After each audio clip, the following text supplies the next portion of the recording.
Welcome back to another episode of Kicking It with Coach Red, where we bring you all the news, stories, takes, and opinions about your favorite teams from the Pacific Northwest, from the good to the bad to the Mariners. The sweet, sweet Mariners.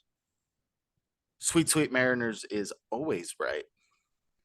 And guess what? It's more sweet, sweet Mariners time. We teased it in the last episode where you know what? We're going to be breaking down our projected 26-man roster as of March 8th. So we are about 21 days away from opening day. So that's for you math folks out there. It's about 3 weeks.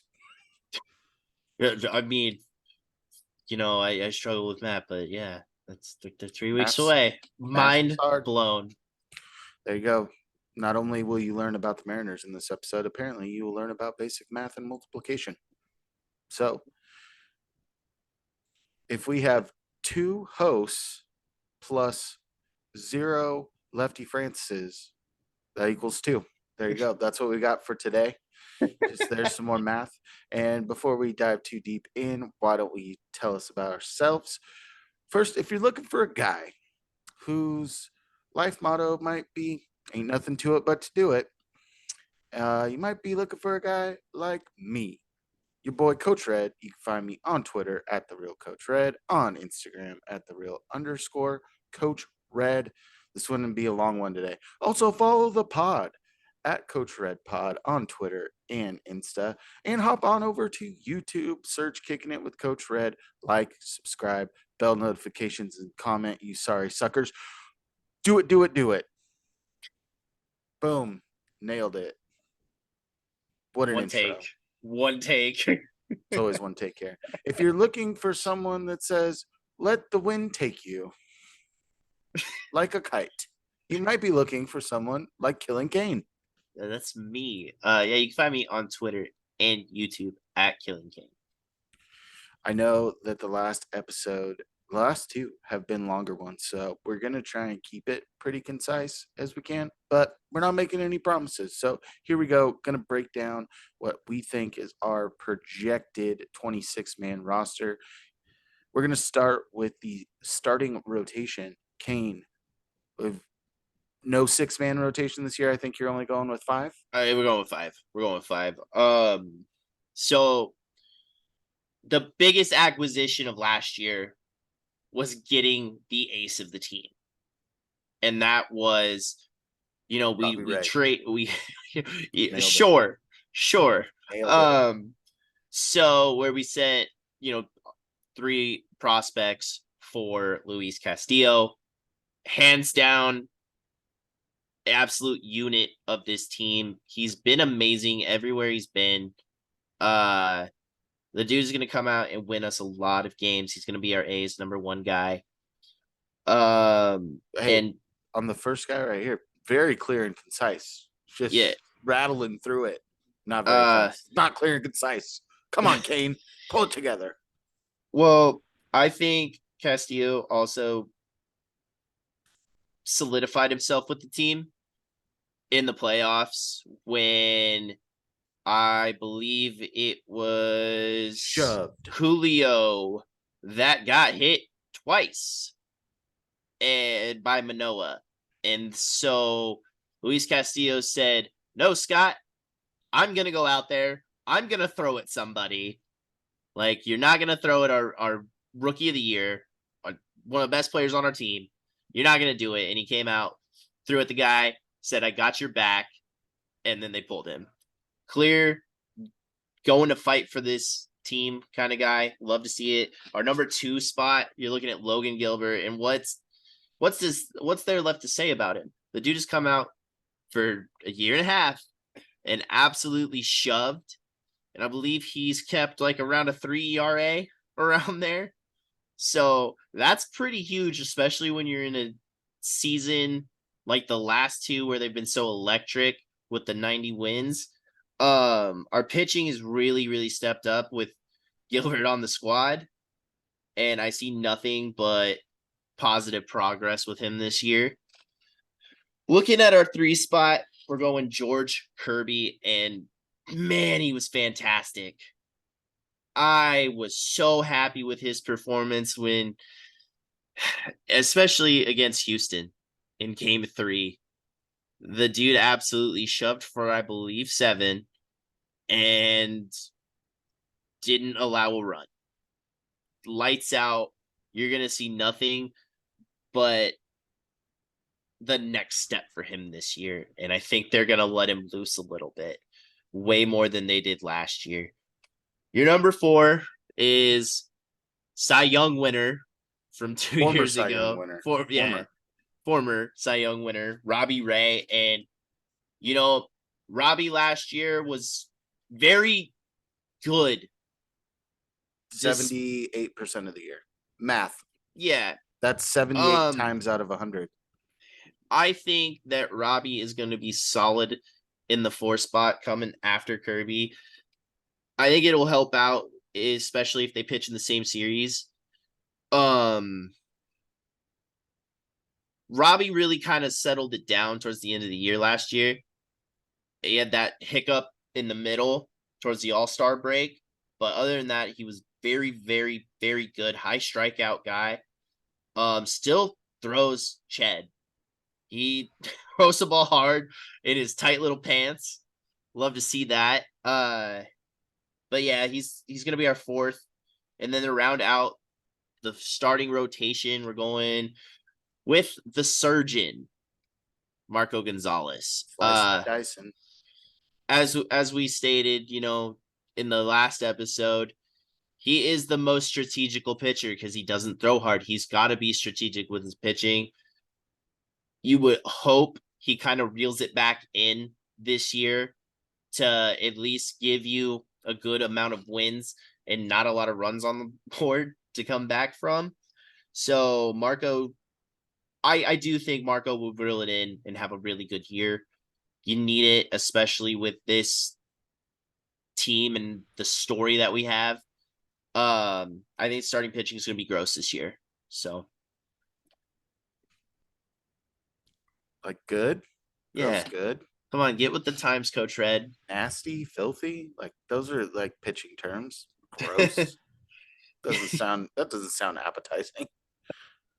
Wow. Do you have anything to add for the pitchers, Coach? No, I'm gonna have to go to relievers. I got to make up some time. I've got 8 to talk about, and about the same amount of time that it took you to talk about 5. So here we go. All right. I'm gonna give you the guys I think that are gonna make the squad. Give you something quick about them. First guy, Munoz. Easy as this. Averaged over 101 miles an hour on his fastball. Threw it 35% of the time. So his slider's that good. Obviously, stud. Paul Sewald, absolute nails. The veteran, career turned around since coming to the Mariners. That's killer. What a beast. Next guy is Matt Brash. He's their biggest pivot guy. When something's going wrong, he's the guy that Scott Service turns to. He had that starter repertoire, but his stuff plays so much better out of the pen. He can give you multiple innings if you need it, but can be that high leverage guy. You got big boss Diego Castillo, the other Castillo in arm out there. Definitely has his ups and downs, but has playoff experience with multiple teams now since he's also pitched with us at being a playoff team. Heavy slider guy, but can really reel it in at times. Your next guy, Matt Festa. And Matt Festa really came along going into last year. Matt Festa had not been in a game that the Mariners had won. And then he was getting some leverage opportunities as the year went along, especially when they played in a lot of extra inning games. Absolutely showed out in that 14 inning miracle game against the Yankees. The next guy you got is Penn Murphy, probably the best flow on the team right now. See, that's still hip. Flow means hair. What's up? And he's got a nasty ass slider. So good there. The next guy I'm gonna go with is Trevor Gott. We went and got him and paid him the most in free agency out of all the pitchers that we had. He has the most MLB experience out of the guys that are on the 40-man roster that are competing for a spot. The last guy I've got in the pen is a guy that might be making his way into the lineup as soon as any injury happens. And that is Chris Flexen. Very good as a starter, but also showed that he's got the chops to hack it as a reliever. He's got 3 true pitches and can bump it up a few extra MPHs when he's coming out of the pen. When you couple this with the starting rotation, I would say that the entire pitching staff as a whole, it should easily be cemented as a top 10 pitching staff in Major League Baseball. I kind of want to piggyback off something you were saying with Diego. Big boss. So I actually, I am going to piggyback before you start that. I was in the pen and got a fist bump from that's Diego true. You Castillo. you did. I You did legit do did. that. It was cool. You did do that. I felt I could throw at least 2 miles an hour faster after I did it. The one thing I want to see from him this year is to take it back to his Rays days, where he was the dominant guy. He was the guy they brought in the playoffs to shut things down. And I really, really want to see him get back to form. His big thing lately has been walks. He walks a lot of batters, and that's not good, especially when you're late in games and especially important games. I just want to see him get back to form, stick true to his fastball. It's what, guys fear when they face him. He throws hard and his arm slot is also really funky. So if he can just get better consistency in the strike zone, I think that this bullpen is going to be a problem in the league. I really do. They'll just slide right in because it's a slider head. I believe at one point they were a top 5 bullpen last year. I'm not shocked. So yeah, this team did get better, especially adding Gott. But yeah, like you said, heavy sliders, and it's not just the normal sliders you see; it's the ones that move funky. Like Penn Murphy's got a great slider. Yeah, you definitely have the variety. You have guys that lean more on lateral motion, and then you have some more that go on the vertical plane. So I think with that combo, that's why, as you notice, there's no lefties here because also with their fastballs, a lot of these guys have a lot of wicked run on it too, and they can make it run one way or the other, running that 2 seam up there. So you've got a lot of diversity with the right-handed pitching So bullpen. also one more question to throw at your way to see your thought on this. And I want to ask it for the first thing too. Who is your just absolute stud of the bullpen in this? Who is it? He is the one you go to the most in the most tense situations. It's Matt Brash. That's what I was figuring. Well, I mean, Munoz and Sewald are definitely your late inning guys, but anytime Scott Service, felt a little uneasy. It's Brash all day, and he's with Brash. He's got 5 pitches. The thing that's crazy is with the bullpen, the way that Scott Service constructs it, you're not going to have a guy that just has huge save numbers because he almost just saves by committee. He's running guys out there with based on leverage situations and not the traditional saves that you saw in the past. So I think that he's really hammered that home, and you're going to see some of these guys where Munoz will come in the 7th inning. Sometimes Rash will come in the 9th. It's crazy, but it's going to be riding hot hands and who's sitting on rest. But it's Matt Brash. If you kind of want a dark horse guy, I think it might be Matt Festa. The dude just has a lot of chutzpah. I can get behind that. And then for the starting pitchers, who is your clear cut, like who will have the best season out of our starters if all healthy, and who's your dark horse? My dark horse is Robbie Ray. Okay. I can agree with that. Coming back to form. I would say the guy that I actually feel the best about right now is Logan Gilbert because he hasn't dealt with injury concerns like Luis Castillo has. And Gilbert was your most consistent performer the whole year. a lot less highs and lows, and he really ratcheted it up in the second half. And I heard he came to camp with a new pitch, so it'll be interesting to see. It's a splitter. It's a splitter, and that thing disappears off the table. It comes in at like 88 and just falls off the table. I can't wait for him to get a card in MLB then, because the splitter is one of my favorite things to throw. So that's what I got. All right, that's perfect. I feel like that those questions needed to be asked because there's just so much talent on this roster. It Yep. really is. Now we're gonna have to really keep on motoring because we're touching time limits here. All right, Cain, outfielders making the 26-man roster. So, of course, you have your starting center fielder forever, Julio, and I think he's just going to do nothing but exceed this year. He's going to be a top MVP finalist, and the dude is going to have a crazy amount of bags taken this year in home runs. Everything is going to be up from last year. Your second guy, Teoscar Hernandez, big trade in the offseason. Big Papa. And he's been averaging 34 home runs in the last 4 or 5 years. Love to see that. Adds extra insurance to everybody on the team. Third guy, AJ Pollock, you signed him in the offseason. I really like this addition. He has been solid everywhere he's been. And if he can give me 25 to 30 home runs this year, it's asking thank you, too sir. much because he's gonna platoon when lefties are on the bump. That's true. And then our last guy is going to be Jared Kelenic. I think he beats out everybody at the end. And I think he has a very, very good season this year. Like it. I like it a lot. Well, I would like it because I kind of put the list together. So, spoiler alert. I mean, I like had a pretty good idea of who was making the team. Yeah.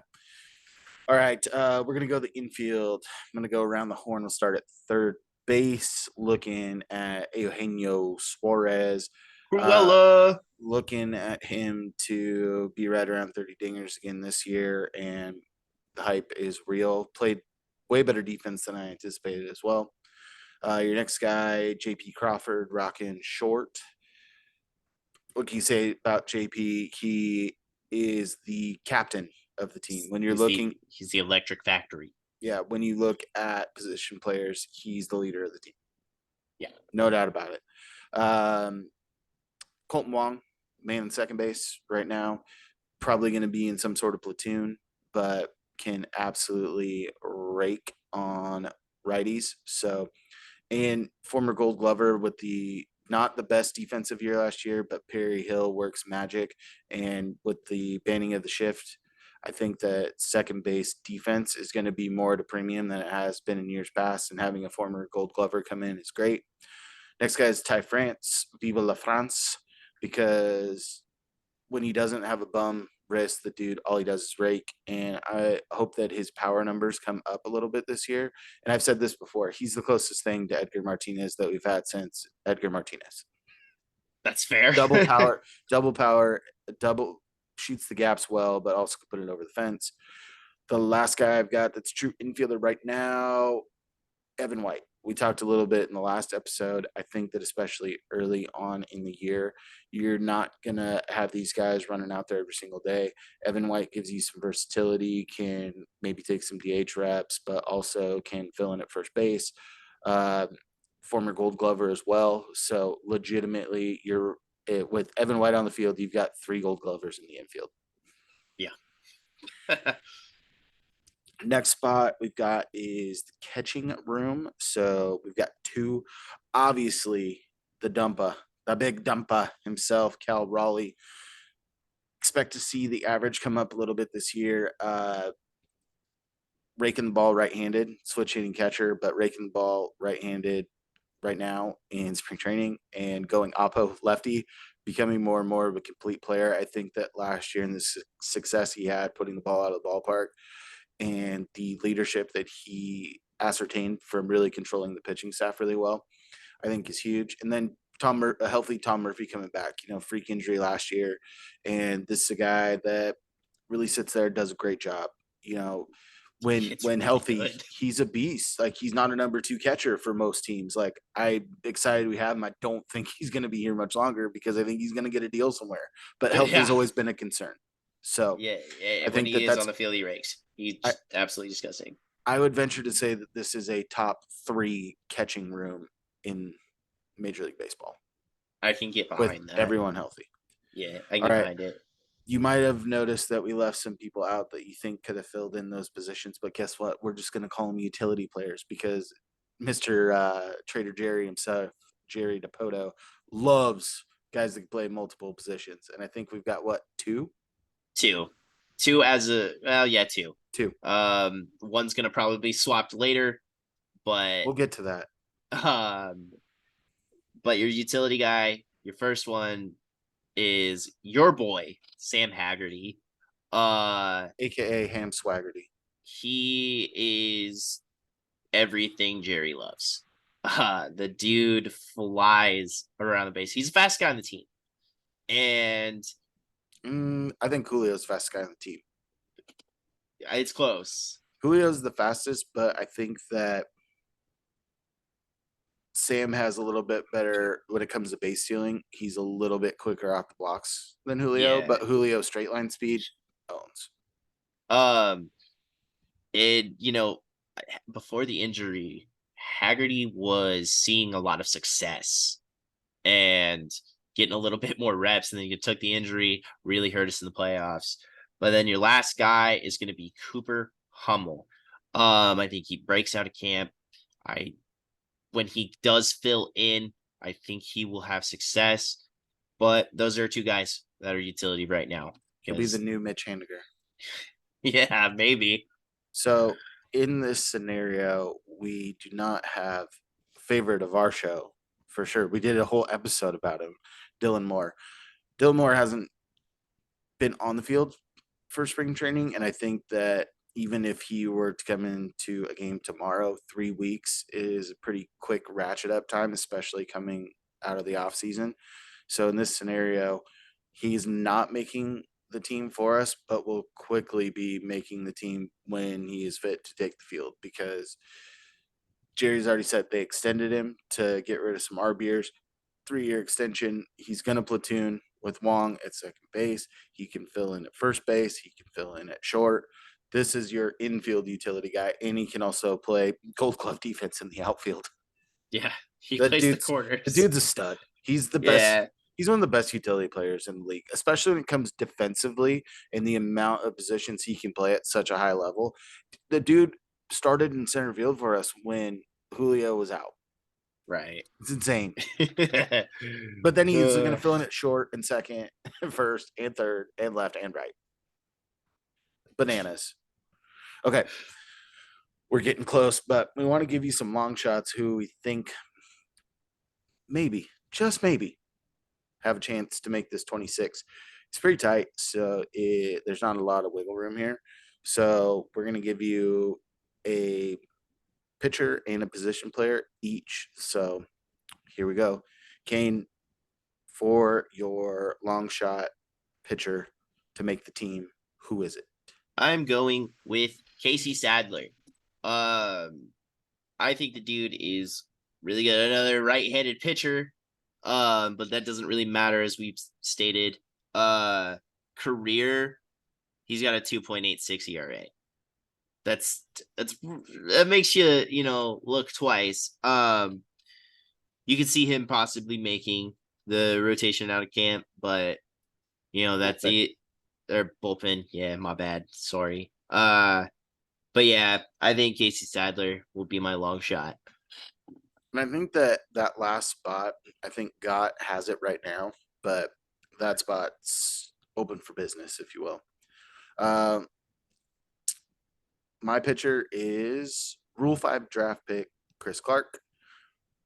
The last time nope, the Mariners have used the Rule 5 a couple of times under Jerry DePoto. The first one, I believe, was Will Vest. And Brandon Brennan. Brandon Brennan from the Rockies. Remember how good he was for a year? Yeah. And then you had Will Vest, who was from the Tigers. He started off pretty hot and then kind of fizzled. So we sent him to the minors, which means we sent him back to the Tigers. And then fan favorite of yours, Mike Ford, got him from the Yankees, and he didn't break camp and went right back. But don't worry, Jerry's brought him back multiple times. But with Chris Clark, it's interesting to see big jump up from Double A, but Jerry's made that move before. They had to have seen something in him, and usually they identify a pitch or rotation or something they see they can amplify, especially in these younger guys, and really accentuate it. They don't sit there. Paul Sewald's the best example of this. They sat there and he was throwing his fastball because he brought it up at 96, 80% of the time. And when he came with the Mariners, like, no, you're going to flip flop that. You're throwing your slider. Your rotation dynamics that you have on that ball are at such a high level. You need to be throwing that pitch more. And with Clark, I think he's got a slider, splitter, fastball. And I think he sits around like 94. Still a younger guy. It's a So it'll really be good interesting pitch to mix see. too. Huh? That's a really good pitch mix because it acts like a slider but drops more, or not a slider, a changeup, but it just drops off the face of the planet. So it'll be interesting to see whether it makes the team out of camp. So that's kind of the flyer where it's not necessarily the longest shot, but it is. Right. All right. Position players. Cain, who is your position player that you would like to say maybe just maybe will make the team? I'm going with Cade Marlowe. Uh, the dude's just career stats. He's a 285 hitter in But he's minor league all in the baseball. minors. All the minors. Hey, but 285 over, I believe, 4 or 5 years. It's almost 1150 at bats. And he swipes bags. So, I mean, an on base percentage of almost 375. That's something that Jerry likes, is on base percentage, and a higher average guy. So he could be my long shot. Status source Rex. I know that you have the stats pulled up. I sure do. How many stolen bases has he had in the minors? Because it's a lot. Stolen bases. He has 76. How many were overall. last year? 10. Really? Or no, I thought 42. Yeah, that's what 42 backs. Yeah.